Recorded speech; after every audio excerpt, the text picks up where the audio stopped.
Morning of September 11, 1939. The sun rises weakly over the sodden fields along the Bzura River in central Poland, filtered through a thick haze of smoke and dust stirred up by distant cannons.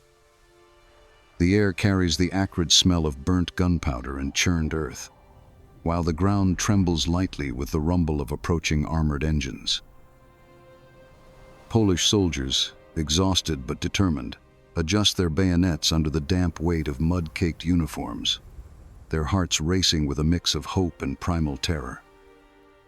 This is the pulsing heart of the Polish counteroffensive, a last gasp of resistance against the German war machine that's been devouring the country for 11 days.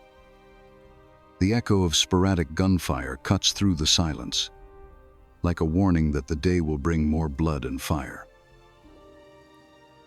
The German invasion of Poland, launched on September 1st, advances with ruthless speed, leaving a trail of destruction. Nazi forces, with their panzer divisions slicing through Polish lines like sharpened blades, have encircled large contingents of the Polish army in the Poznan region. Now, in the Bzura sector, generals like Tadeusz Kutreba and Władysław Bortnowski launch a desperate counterattack, uniting the Poznan and Pomorze armies in an attempt to break the encirclement and relieve pressure on Warsaw. The humid autumn air carries the stench of unburied bodies from previous fights, and the wind whispers through broken trees, carrying muffled cries of wounded left in the fields. Civilians, refugees in overloaded carts, feel the ground vibrate under their feet as they flee, cold sweat trickling down their backs at the sound of German planes buzzing overhead like vultures. The tension is palpable, a taut rope about to snap, as the Poles, outnumbered and outgunned, stake everything on this offensive. In the battle's development, Polish troops initially advance with success, pushing German lines towards Stryków and attacking positions in Modlina, Pludwiny, Ossy, and Gwałno. The noise is deafening. The boom of heavy artillery makes the air vibrate like a giant drum, while machine guns spit fire, the metallic smell of blood mixing with the sulfur of explosions.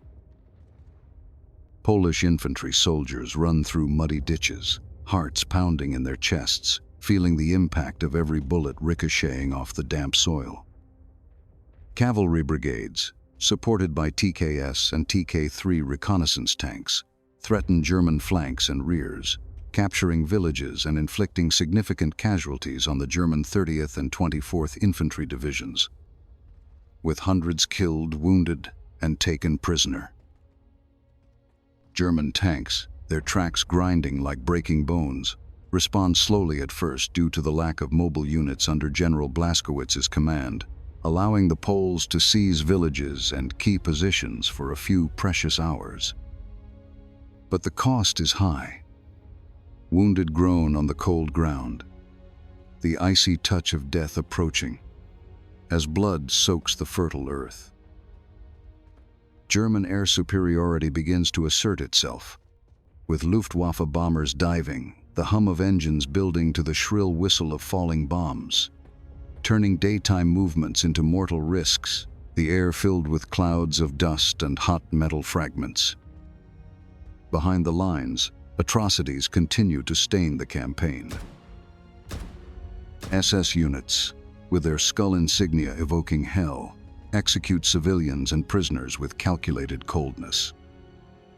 In occupied territories, Colonel Eduard Wagner notes in his diary words that echo like a sentence.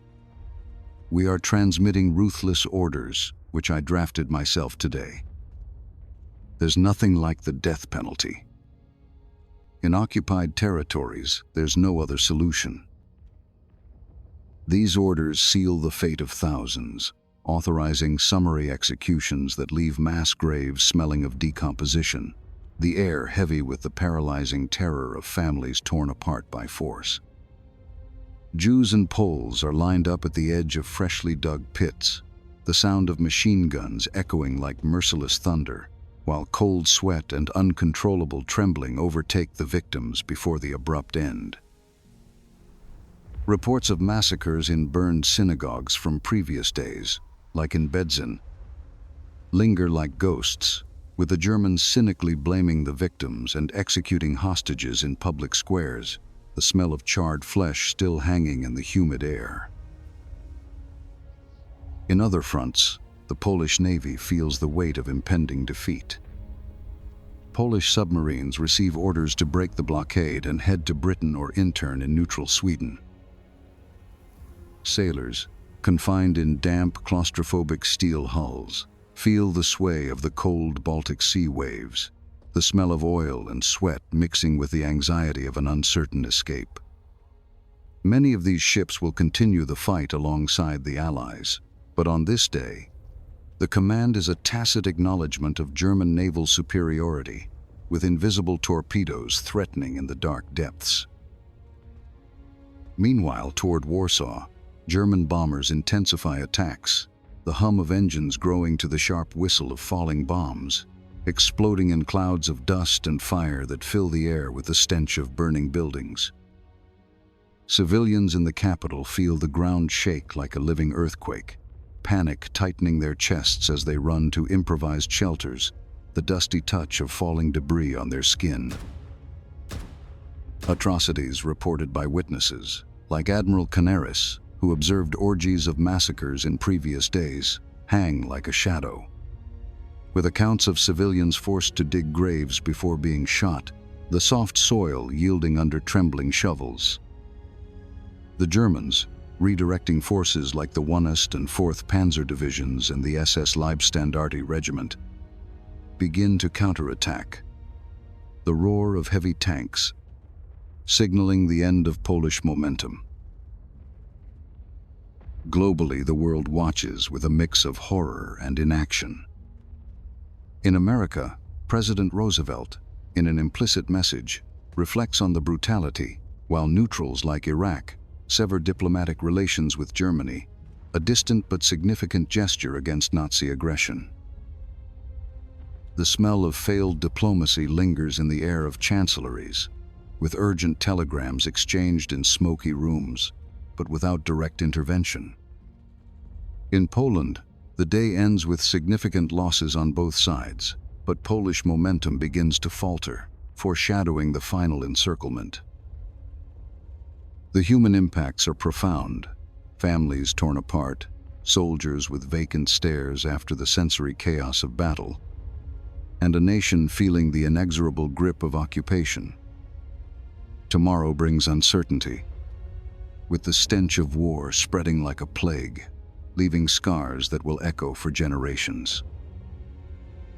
To not miss the next day, subscribe, like, and comment.